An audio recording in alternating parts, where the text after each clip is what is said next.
Welcome to this very special edition of the Author's Voice with KAJ, a show where we explore the stories behind the stories. Here we dive into the worlds created by authors, discover their inspirations, and ensure that you walk away enriched and inspired.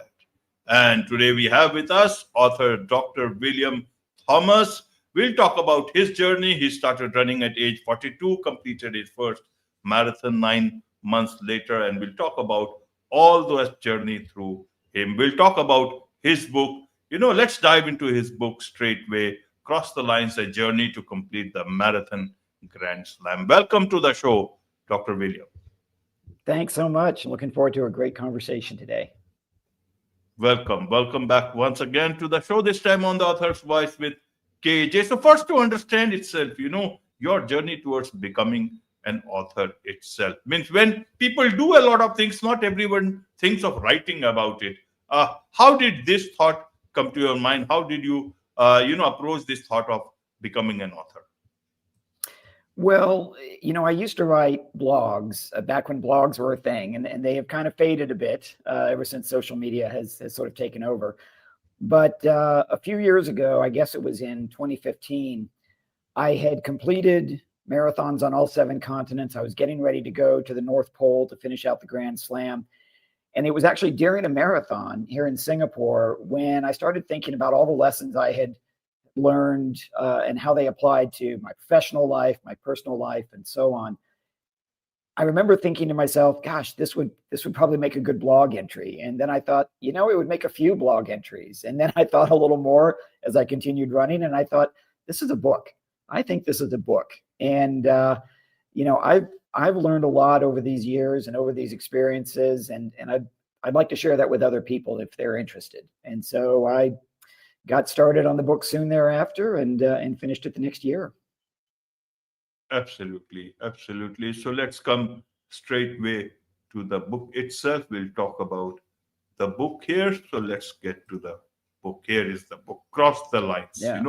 Tell us a bit about how did this book, you talked about, that you wanted to turn, but this is not an easy thing to do. So finally it came about. And so how did, this whole experience of getting your hands on your own book was? I guess this is your first book, Dr. William?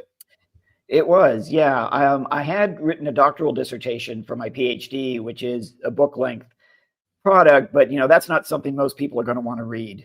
And this time around, I needed to write in a way that people would not only enjoy it, but would also take some lessons away from it. So it was a very different experience writing this book than it was writing a doctoral dissertation. Yeah. Absolutely. So let's talk about what's in the book. Firstly, the cover itself, the title, Cross the Lines, a journey. What does this title mean? And the picture I see, I assume it's you, but I just want to understand it better from you. That is the whole thought behind this particular cover. Sure. Well, first of all, to the title, Cross the Lines, the idea came about when talking with a friend. And, when you're running a race, everybody tends to focus on the finish line. That's where you feel like, okay, I've achieved what I set out to do. That's usually where the biggest crowd is. That's where everybody cheers. That's where they give you the medal. But before you can ever get to the finish line, you've got to get to the starting line. And for a lot of people, that's even harder. Once you set out on a goal and have a plan, then you're on a track to achieve it. But if you don't even get started, then of course you'll never achieve it. And sometimes it's the getting started that is the hardest part.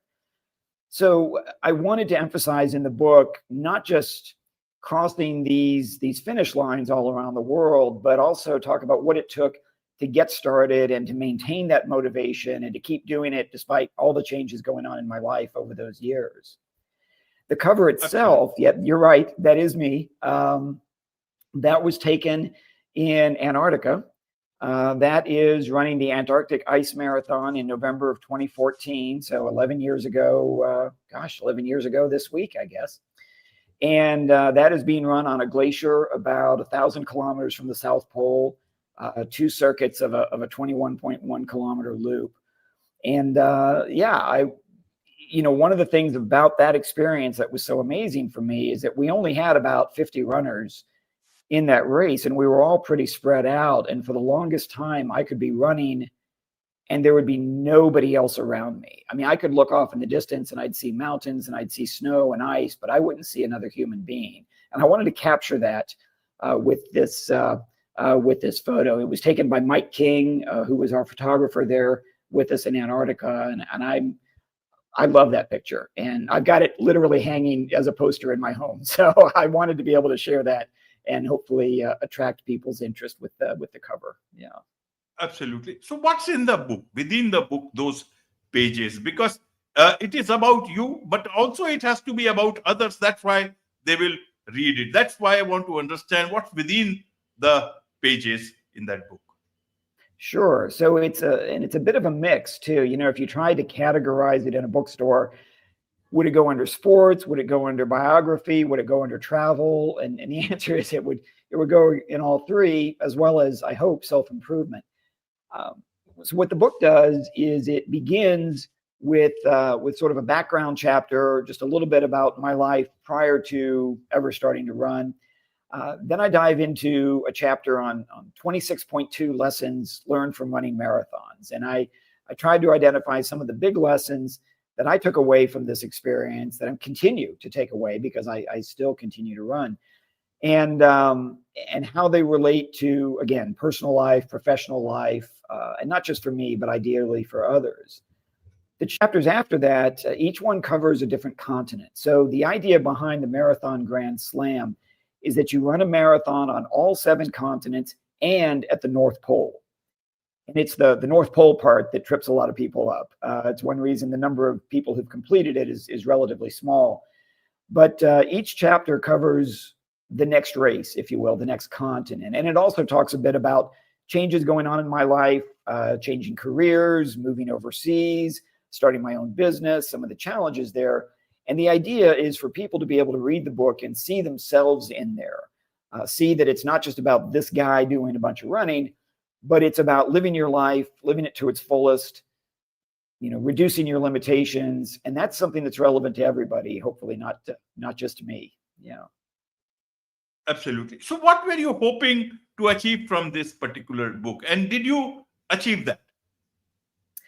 I feel like I did. And it comes back to me anecdotally. So what I wanted to do was inspire people to live the life that they want to lead. And it doesn't have to be running marathons. You know, that's not the point of the book, to get people to go out and start running. It's instead to stop limiting yourself and stop letting others limit you, and instead go out and live the life that you want to enjoy. So it could be inspiring people to be in better shape and take care of their fitness and their health. It could be inspiring them to travel. It could be inspiring them to study, inspiring them to find that, you know, Mr. Right or Miss Right to have the wonderful relationship with. But the idea is to inspire people. And I've had, again, just some anecdotal points that have come back to me, just from people that I've met here in Asia who said that they've read the book and, you know, they started working out because of it, or they started running because of it. And that was very rewarding to me. One of the most fun examples of that came about last year. I was talking with a friend back in the United States, one of my friends from high school 40 years ago. And he's an IT consultant in the US. And he was talking with one of his clients, and she mentioned that she was getting ready to run her first marathon, and she was reading a book about marathons. And he said, "Oh, this is a friend of mine wrote a book about running marathons all around the world." And she looked at him and she said, "Is it William Thomas?" And here was this lady 10,000 miles away that I've never met who's reading my book. And it's helping motivate her to get out and do something that she always wanted to do, but just hadn't done. And I love that. I love that. Absolutely. Absolutely, Dr. William. So to understand it better, book writing is not so easy. And especially for someone, you know, who do not have that, you know, that's not your full-time job. You were writing blogs and all. So what was the most challenging part of writing this particular book? I think the most challenging part was figuring out how to structure the story. There were points that I wanted to get across but I wasn't really sure the best way to do that. And one thing I discovered, and I think this is very important for any writer, is that it's important to be willing to put aside the work you've done and start over again. So I was 2 or 3 chapters into the book when I started it, and I realized it wasn't coming across the way I wanted it to. It really wasn't telling a compelling story. It was chronological, but it wasn't interesting. And so I went back and redid it as this, 1 chapter for every continent idea. And that provided more structure for it, which I think is good for the reader. But frankly, as the author, it helped me organize my thoughts better. It helped me go back to old materials like blogs and journals that I'd written and find the right things to put into each chapter. And I do think what really helped was being able to just say, I've worked on this for months, but I'm going to put aside all these things that I've written, and I'm going to start again because it just isn't what I want it to be. Absolutely. So who is this book for, Dr. William? Who is this book for? Well, the easy answer I would say is it's for everybody, but it doesn't quite work that way, does it? I think this book is for people who are living their lives and are not sure that they're doing what they really want to do. And so, for example, for me, this really came about, I guess, in my late 30s, my early 40s, when I started thinking, gosh, there's got to be something more. So if you think about it in terms of age, I feel like it's likely to be people who are not having a midlife crisis, but who are established in their lives. They have some stability in their lives, but they're wondering, is there something else? And so that could easily be people in their late 20s, their 30s, into their 40s. But at the end of the day, it's really for anybody who feels limited, either that they're limiting themselves or that they're letting other people limit them, and they want to break out of that. And what I want people to see in this is that, here's this middle-aged consultant, and if he can do this, well, then certainly I can do what I want to set out to do. And so I think that's going to be for people who are a little more settled in their lives, but maybe a little bit too settled, and who want to have some adventures and experience something new. Absolutely. So, Dr. William, in a nutshell, what message, what key insight do you want readers of your book to take away with them? What I want them to take away is that you should try not to limit yourself. And what I mean by that is, and there are some athletes that like to share the message that there are no limits and nothing is impossible. And while I love the sound of that, I don't really buy that.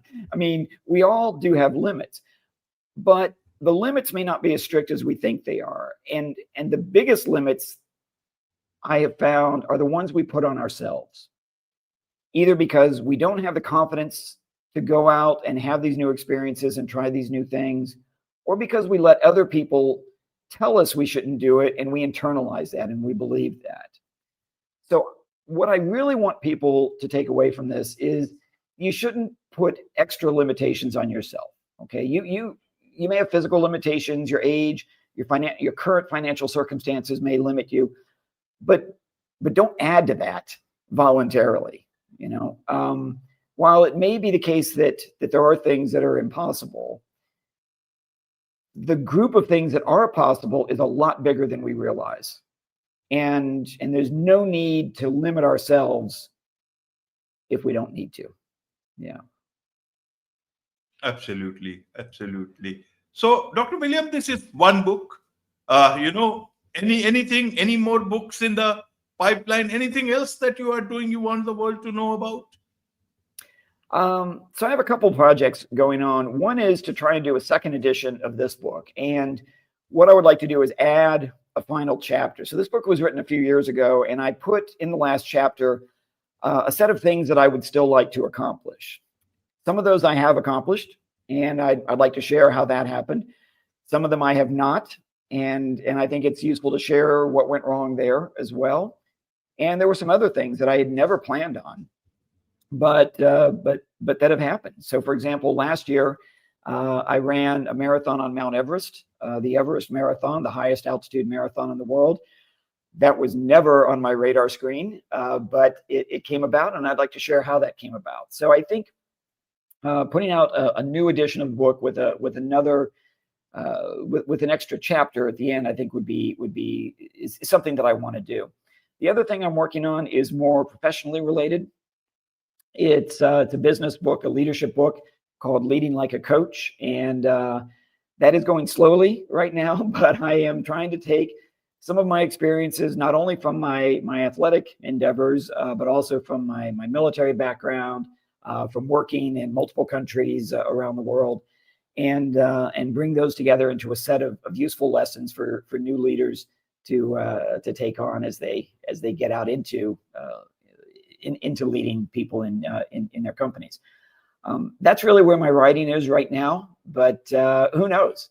I never thought these were going to come along. So who knows what else might be out there? Maybe it's time to try my hand at fiction. I don't know. Absolutely, absolutely. Who knows? And life is full of surprises. Life is so much to if there is a will, there is a way. And so there's so much to learn about all this from you, Dr. Williams. And I'm sure a lot of people would want to connect with you, connect with learning about things from you, from your book, and also, as you said, new things, professionally, also in terms of leadership and all. Even for that, what's the best way for them to do so? So a couple of ways. One, of course, the book itself is available on Amazon. So if you'd like to have a chance to read that, it's available both for Kindle and in paperback. In terms of other social media, I have an athlete page on Facebook.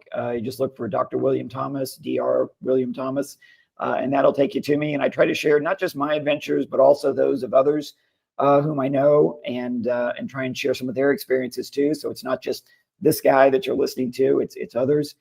And then on LinkedIn, if you're thinking a little more professionally, a little more about leadership development, just look for William Thomas, PhD, and you'll find me there. I'd love to connect with folks. I'm connected with people all around the world from all different industries, and I learn so much from them. And that's, for me, is the value of the social media, both the Facebook and the LinkedIn. I hope I can share some things that are useful for others, but at the end of the day, I'm learning a ton from the people I meet there, and I really value that. Absolutely. With this, it's a wrap on this very special edition of The Author's Voice with KAJ. Thank you so much indeed for joining us. All right. Thanks so much for having me.